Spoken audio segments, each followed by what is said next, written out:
Hi, I'm here, and today I have a new story for you called 1000 Nights. The first time the lights appeared, we thought they were drones. 5 glowing orbs hovering above Sycamore Hill at exactly 9:17 p.m. They drifted in formation for 30 seconds, then blinked out. The next night, they came back. 10 lights, this time, moving slower, forming a circle. People gathered on porches and lawns, recording with their phones. Art installation, someone suggested. Aliens, someone joked. I watched every night, noting positions, timing, brightness. After a week, I saw a pattern. The lights weren't random. They were blinking in sequences. 3 long, 2 short.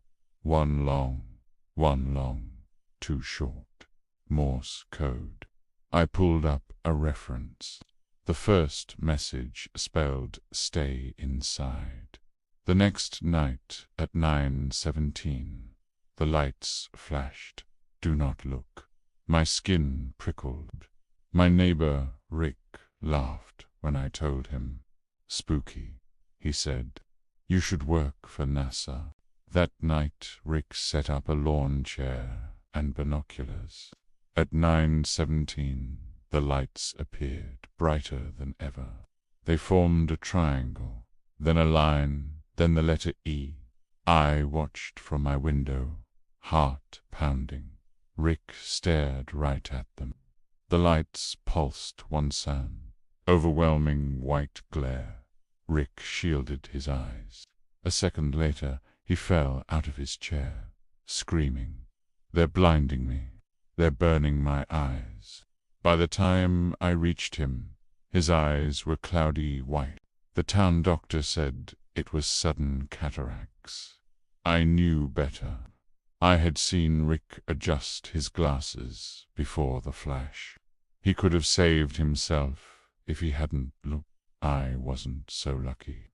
I deciphered more messages. No, wait. We are close. Watch your back. What were they warning about?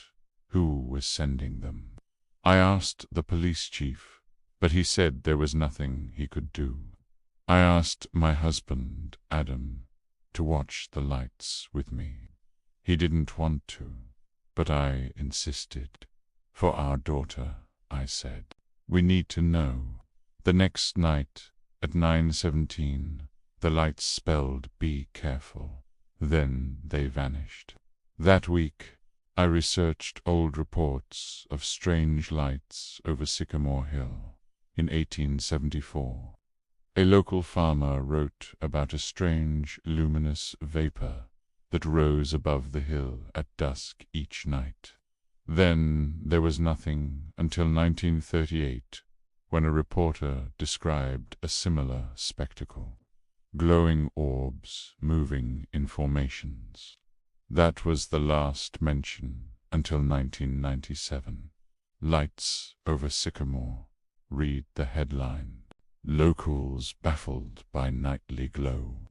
Underneath the article, a resident commented, "It comes every night, and it always looks like the same formations." But no one knew why.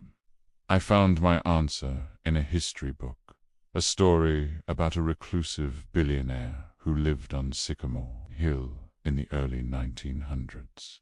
He hosted wild parties in his mansion, lighting the night sky with fireworks. Was that it? Some remnant of the display system? I drove to Sycamore Hill, parked at the base, and started hiking. It took 45 minutes to reach the summit. I scrambled up the rocks, breathless and elated. Here it is, I thought. Here's the truth. But there was nothing. No mansion, no wreckage, only trees and an abandoned stone tower. Below me, the lights twinkled on in the valley. The first night they had appeared, I hadn't known what to think. But now, Knowing they were harmless fireworks, I felt cheated. How could I have been so scared? How could anyone believe in aliens after this? I made it back home at 9:16. The next night at 9:17, the lights spelled, "Sorry about that." From then on, I was never afraid again. I even started looking forward to the nightly show. The lights spelled out stories. They warned of tornadoes and power outages. They celebrated Adam's birthday and cheered us up when we were feeling blue. We made friends watching the lights. Every night we stood on our porch waving to the neighbors across the way. Sometimes the lights would wink at us. Once they spelled HIJK. Then they spelled our names. ALICEADAMELLIE. My daughter Ellie was 3. She loved the lights. She taped her blanket to the porch railing and ate dinner while watching the nightly show. One night the lights spelled, "How is your daughter?" Another night the words changed. I couldn't read them. They flickered too fast. "Keep your daughter inside." The words were urgent.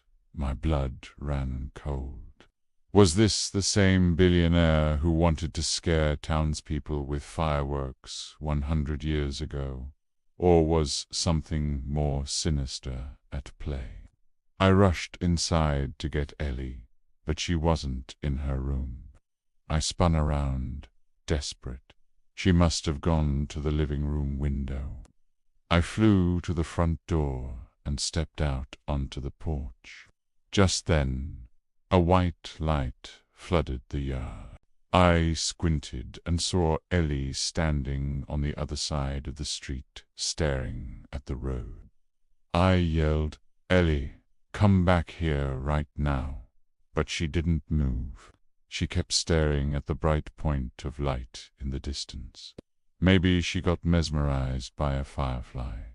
Maybe she didn't hear me. Then I saw the headlights of a car.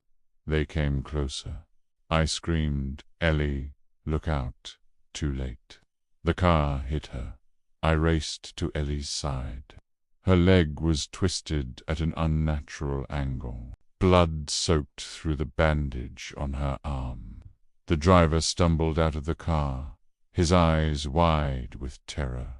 "I didn't see her," he whispered. I couldn't. I cradled Ellie. "It's okay," I whispered. "It's going to be okay." But I knew it wasn't. As the ambulance sped away, Adam put his arm around my shoulder. I could feel his body trembling. I didn't need to look to know how he felt. I felt the same. The next night, the lights didn't appear. At 9:17, I stood on the porch alone. No lights, no Ellie, no Adam. The lights came back the following night. At 9:17, they spelled, "Sorry." Every night after that, they spelled out apologies. But none of them made sense. I tried to piece together the messages. I made charts, but the words were jumbled. The phrases didn't make sense. At the end of August, the lights flashed an SOS. I waited, hoping for more, but there was nothing. I spent the entire day on September scouring the internet for Morse code, converters, and alien alphabets. Anything that might help me decipher the apologies. That night, I stood on the porch with a notebook. The air was cooler now, crisp with the scent of fallen leaves. At 9:17, the lights flickered on, brighter than ever. They spelled for you. They formed an arrow pointing to our house. My stomach lurched. Then they were gone. The next day, a cardboard box sat on our porch. no return address. Inside was a device, a small screen and a single button labeled play. I pressed it. The screen lit up with a date, the 10th of September 2026, a year from now. It began counting down. I smashed it. That night, I didn't watch the lights. I sat in the dark with my hands over my ears. At 9:17, the room brightened despite the curtains. Light seeped under the door. My phone vibrated. A text from an unknown number. You should have looked. I did not. When the glow faded, I peeled my hands away. On the wall opposite me, burned into the paint, were 3 words: see you. The lights still come every night.